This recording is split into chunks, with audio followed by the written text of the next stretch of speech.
Tonight, arrivals are back open here at JFK Airport following a water main break that shut them down just hours ago.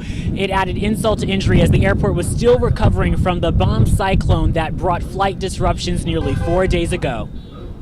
Everyone video this because we need answers. At JFK Airport, a partially closed Terminal 4 after this, a massive water main break which the Port Authority believes was caused by a frozen pipe. A cause for continued chaos since Thursday's snowstorm, a sea of passengers. We do apologize for this inconvenience and we thank you for your patience. With a sea of luggage to their name except whose is whose. If the flight was canceled, why can't we reclaim our luggage? Why can't we rebook?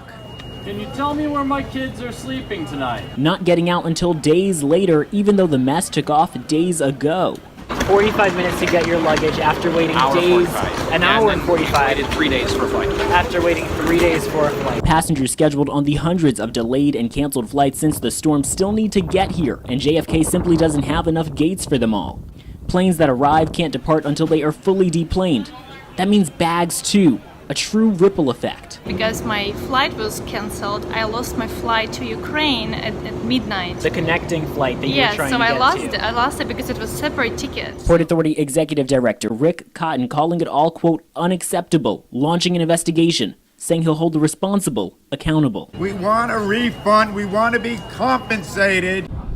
And right now, people here at JFK Airport are just trying to get their bags and get on their way. Right now, some of them realizing that they may have to come back tomorrow if they like their belongings or a flight out. At JFK Airport, I'm Malick Mercier for AirlineGeeks.com.